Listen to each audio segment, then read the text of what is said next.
people pay for content in India. So when I said this to my board, they were like apprehensive, oh, people may not pay for content. I said, why don't we test it? Then I started conducting something called Financial Freedom Workshop. It was a day-long workshop where I used to meet people in person, and they used to pay and attend the workshop. Per person, 3,000 rupees per day, where I used to just train them on 5 things we do with money. We earn, save, spend, invest, and borrow. Right? These are the 5 things we do with money. So I was conducting this training that was going pretty well, and I personally conducted 28 workshops between 3rd of November 2019 till 6th of March 2020. And by then the COVID cases increased. We had to call off the scheduled workshops. So I personally met 7,000 people, and when I met these people, they taught me that it's not that we don't know how to manage money, we don't have enough money to manage. Tell us how to make money. So fantastic. then I kind of came back to board and said, we are not going to launch a financial education app, but we're going to launch livelihood education app. So we're going to not, teach people how to make enough money. And that's how we started thinking about it, because India has about 15 crore farming families. 15 crores. 15 crore families dependent on farming. There are about 8 crore small business owners who employ less than 2 people. And then there are about 20 crore women who are homemakers not earning. So we thought this is the opportunity to upskill them. Because I was just, telling you offline before this, that our education system post-independence has not done any innovation to identify historically what created employment in India. Like what kind of work has created millions of jobs in India. So if you look at it, farming created millions of jobs. But unfortunately, India has only 63 agriculture, horticulture related universities, and most of the students who study there are not even from farming family. And the competition to get there is very tough. If you have literally 60% of your population dependent on farming, just imagine how many colleges should be there to train people on farming. Only then farming can get better. Similar way, handicrafts. Handicraft is globally $1 trillion market. But how many institutions do we have? You don't have to do any favor to them. You create an ecosystem where they can strive, and grow. That is important. So unfortunately, we are doing opposite. We keep calling farmers as annadatas, artisans as, they are not doing good.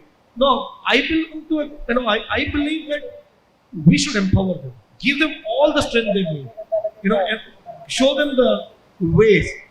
Artisans' products are not being, they don't price their product. It is decided by someone else. That should not happen. Only then people will start working, thinking from that angle. Price, in terms of even e-commerce, the price is the competitive part at the moment. It is not moved to the price pyramid to the value pyramid. So when we look at future, when we look at technology, when we look at handmade and handicraft, what is your idea about this future? Or how do you see this future coming up? Absolutely, I think tech can play a big role in help improving the lifestyle or livelihood of these artisans. The first one is helping them predict the demand for their work.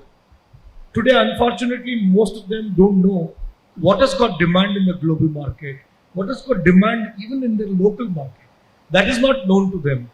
You do private labeling. So some big brands, they ask you to manufacture, they ask you to procure from artisans, and you give it to them and they take the credit, they do private.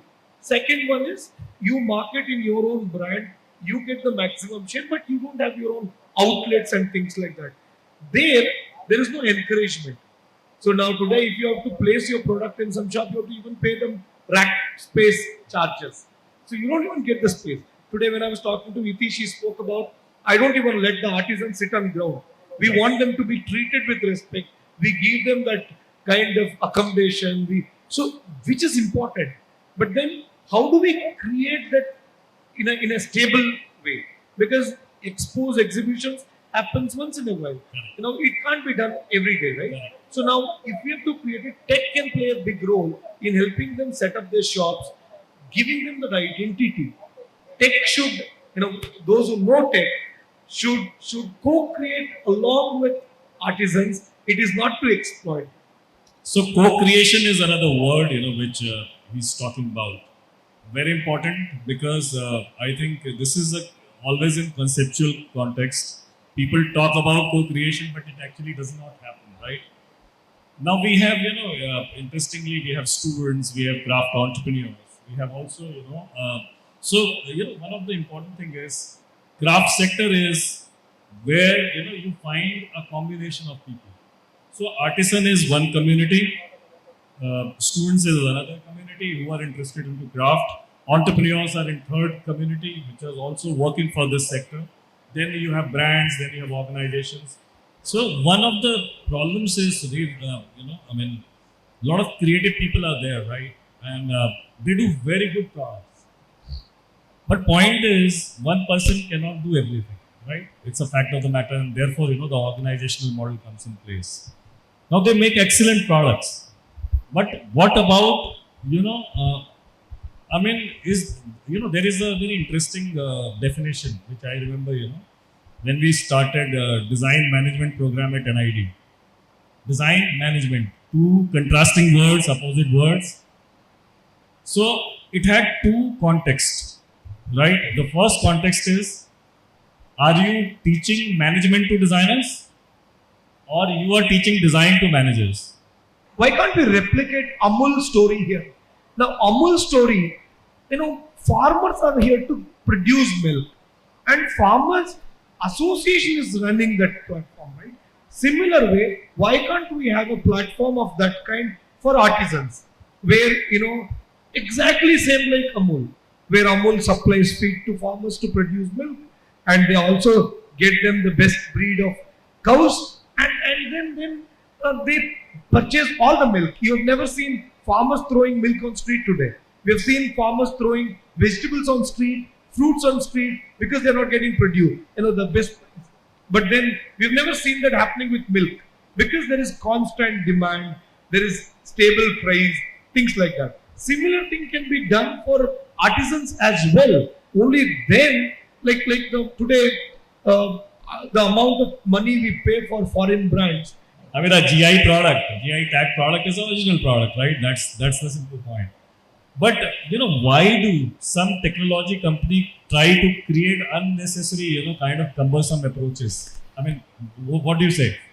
It should be simple. It should be simple, and it should be comfortable for that community. You should not make their life, cumbersome, complicated, because they stay away when it is complicated. What used to make Amazon, Flipkart looks great is the collections, the options they had. But now, in the ONDC world, every player will have that, which in turn will take away the monopoly in this space. The 2-3 players who are doing it. Artisans can list their products on your platform, which means their inventory is available now on every platform connected to ONDC. So you just worry about one side. That's incredible. Yeah. But do you think that it sounds like a dream? No. I think the best part here is, see, this is where government has done some great thing, right? In terms of NPCI, UPI also, government didn't depend on their officers or bureaucrats to execute it. That's incredible. So with this, I just want to open to, a few questions we have from audience. Why don't we start with, Linda from World Craft Council on craft and technology? So for the future of craft, technology needs to be integrated. And I'm just talking now to YSG, who's on the Communications Strategy Committee, and he is saying it just has to happen. There has to be a future for the craft. And many years ago, I was working at UNESCO. We were working with the MIT Multimedia Lab, and we were doing a Digi Arts project. And my job was actually to connect with all the universities and schools and organizations worldwide. And that was in order to have an international music platform where everyone's different music styles were integrated and were brought in under one roof, more or less. So the same exponential rate. So everything you're talking about is so incredibly important. And one, the traditional craftsman really, through people like you, through people like YSJ, will create this new future for selling crafts, creating crafts, transmitting the future of the crafts, looking backwards into the past. In fashion industry, luxury products are always either Italian, French. People do not consider that Indian handicraft is at par with that. And majority of the luxury brands in the tech sector, tech industry, massively. So what can Indian handicraft sector can learn from that and implement it in that sector? So I think in the farming sector, we say that if the farming sector grows by 1%, manufacturing grows by 4%, and services sector grows by 10%. The reason we say that is because that's how the value chain is being built. Like people say, Hollywood promoted the Western culture to the world. So we expected Bollywood to promote Indian culture to the world. But that didn't happen. It is reversed.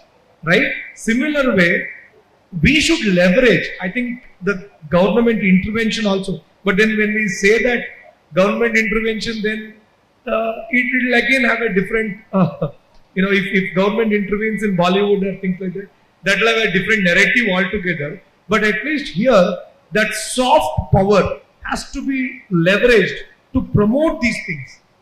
So now Khadi, just because some of our most respected people start wearing Khadi, automatically Khadi gets that. So you go to Kerala, I think we should learn a lot from Kerala.